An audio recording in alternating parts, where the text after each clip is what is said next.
Good morning, Rosa. Guten Morgen, Zweifel.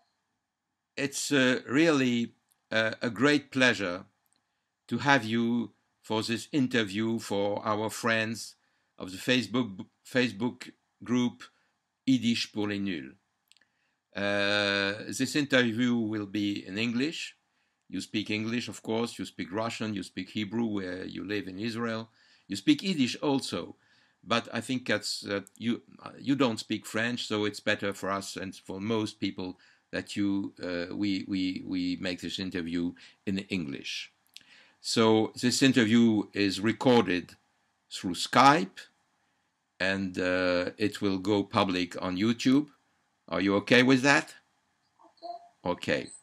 So you are the daughter of the famous Yiddish singer Nehama Lifshitz, Yes. and it's a very great honor to have you to speak about your mother. Of course, everybody who is interested in Yiddish singing knows about Nehama Lifshitz, but maybe not everybody knows about her life. So it's very interesting that you share some of your memories of your mother with us. But first, maybe you say us a few words about yourself. As I said, you live now in Israel. I live in Israel from 69. Mm-hmm. I came after my mother came because the Russians didn't allow us to come together, and so we were all refugees. And we said goodbye to each other, each of us. My mother went first, then I made Aliyah, and then only after that my grandparents, my mother's father and mother. But I grew up with them because my mother was singing and traveling a lot. So I grew up with my grandparents, and they came later. Okay. And we all were in Israel until my grandparents died. And what do you do in life? But I did a lot of things. I am born after war in Lithuania, so I grew up with all this Yiddish state, but I had to be in Soviet Union, so I had to know well Russian and also Lithuanian. I finished Lithuanian school. Then, as every Jewish child, I studied mathematics that I hated. I had to be in university and in mathematics school. And only after we went to Israel and after I had been to America, I finished art school, Columbia, and I was graduate from there. And I was teaching to me. Of course, I came back to Israel with my children, and I was teaching in Shankar in Shankar school, high school. It is not high school; it is like a university. It was fashion school, and I was teaching photography, and I was a photographer there. And then when the big Aliyah came, I started to be a messenger from Sochnut and from Lishkat Kesher. And then I was traveling around, and I was working a lot in the former Soviet Union. I brought a lot of Jews here. And of course, I was using, then I just understood how much I can do for people with my Yiddish name. And as they say, funny, but Sochnut allowed me to do whatever I wanted it. And I was just making a lot of things with Jewish culture, and I learned a lot. And then I started to study psychology, and I made my doctorate in psychology. And now I was studying a lot of Kabbalah, and I just arranged phototherapy on the basics of psychology, classic psychology, and of Kabbalah Masi. I don't know how to say it in English. And now I'm helping voluntarily to many youngsters about 15, 14 years old. I'm teaching them a little bit of photography, and I'm trying to help them to find themselves through the psychology in the photography. So, but of course, I'm a very good grandmother, and I'm not such a bad talker to my mother. I'm the only child, so I have no choice. I have to be good. And my mother is not so well. And I have a lot of friends. We are all together here. Okay. Thank you. It's so well. You do a lot of things. Well, I don't know how it is, but I do. so let's turn to your mother now. And my first question is, Why Yiddish? Was she born in a Yiddish-speaking family? Lithuania, before World War II, my mother is born on 1927, was kind of, it was autonomic culture for Jewish people. Never knew that something so horrible as Shoah will happen. So my mother grew up in a family where Yiddish and Hebrew was like the same Jewish languages. Like my mother always says, even talk Hebrew, it is also a Jewish language. She's joking, but it's true. And we never thought it's a difference between Yiddish or Hebrew. It's all our languages. And my mother, she was always singing. My grandfather was a doctor, but before it, he was always playing violin. So she grew up, and I grew up with violin. It's our family instrument. And she was singing from, I don't say, when she was 7 months old, and my grandfather was playing violin, something very sad. She just couldn't take it, and they saw that she doesn't feel well, so she stopped. And afterwards, from 3 years old, she was already in kindergarten as Teramalke, and it was all in Yiddish. And at home, they spoke Yiddish. My grandfather knew also very well Hebrew, and she just grew up in such a Jewish surroundings that, of course, today we cannot even think about it because everything was killed. Almost our family all were killed in Shoah. But my mother and her sister and their grandparents, they ran away to Uzbekistan. It's how they survived. And after they came back, the Jews in Lithuania were looking for each other. It was one Jew that was always he was near the place that they're coming from all around, and he was taking the Jews and putting them in some places. I don't know how. Each one was helping each other. This is how it was. And Hebrew was not allowed. Hebrew was forbidden. It was like Zionistic language and Zionism, you know how it was in Soviet Union. And it's why, in the beginning, she just went to music academy, and she was singing as opera singer. And very good one. I remember I was a little girl, they would take me, and I was sitting in lojas, as we called it, and because the children were not allowed. And she was singing Rigoletto and Civilian Barber. And she was Rosina and Gilda. And then I remember when they put her to the Rosina, when they killed, not Rosina, when Gilda was killed, all the Jews were coming and crying in because Nehama was in this bed. She was always doing the funny things, my mother. Not funny. So after the war, Lithuania became a Soviet republic. Yes. And at this time, Yiddish was not very popular with the authorities. It was not only not popular, it was not allowed. But my mother was an action, how to say in Yiddish, and we are all family actually. And she and her partner, Ino Topen, they decided that there was not repertoire, there was not Yiddish song we got it from someplace. They just remembered playing stuff from home before the war. And so they decided that they will translate operas to Yiddish and they will sing. But they then saw it's not enough. And they would take from all kind of places Yiddish songs, and it was a wonderful poet in Vilna, Kotlar. And my he was great. I remember him, he died very young, and he was such a good poet, he wrote such great songs. And they just took all kind of old songs, and they put the words the words in the middle, you could understand what they mean, and it was a little in Yiddish. Veistach was it Menel, was it Bill.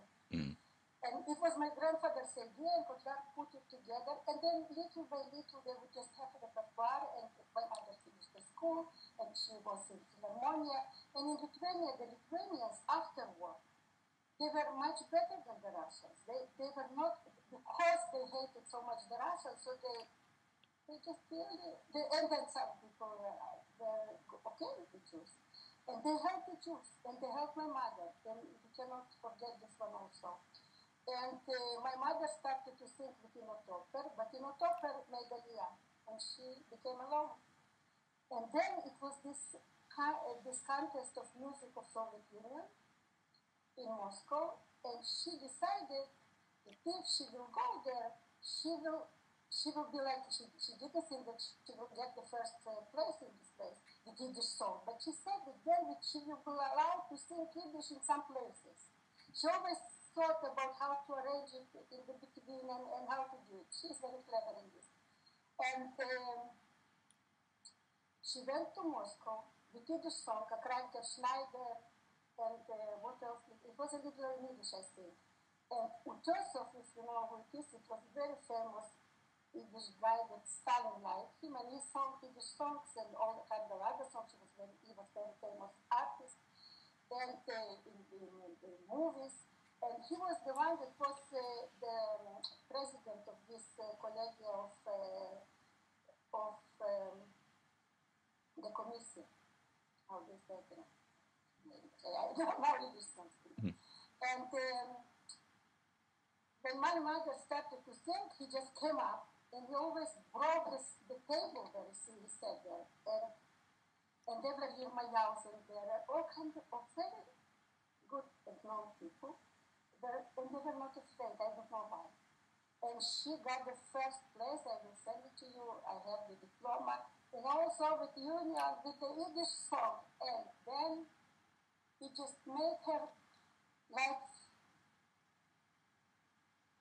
you know, like the head is down and the feet are up. Mm-hmm. And it was the first concert. And all the Jewish culture was killed. Michoel, Zuskin, all Kvitko, Peretz Markish, and. All this Jewish culture physically was killed. But some people still stayed alive, and the Almones stayed alive. All those people that were killed. So when she started to sing, the Almones and the orphans started to bring flowers to her legs. And it was so scary to her. Because she understood that she's not a singer anymore. She's kind of symbol of, she still didn't know what it is. And she got so scared that she went to the hotel and she thought, Elohim, my God, I cannot take it anymore.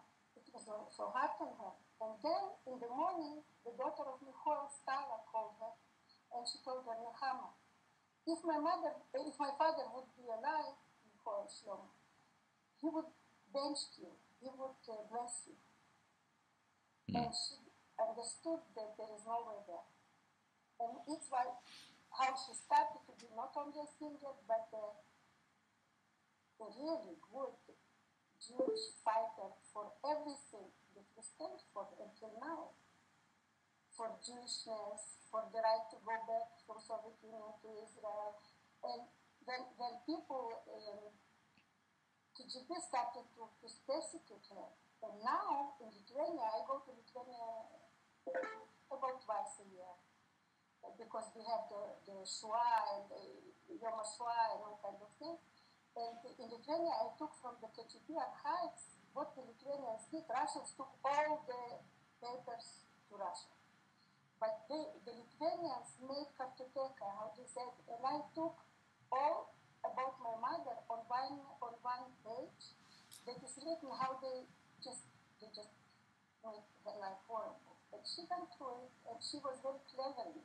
Once the KGB, one of the people, they asked her, Nehama, you have to make for us a list of people that can rearrange the Jewish culture. She said, okay, I will put it in the list. And she put into the list Markish, Michoel, Kvitko, all the dead. And they said, Nehama, you are laughing at us.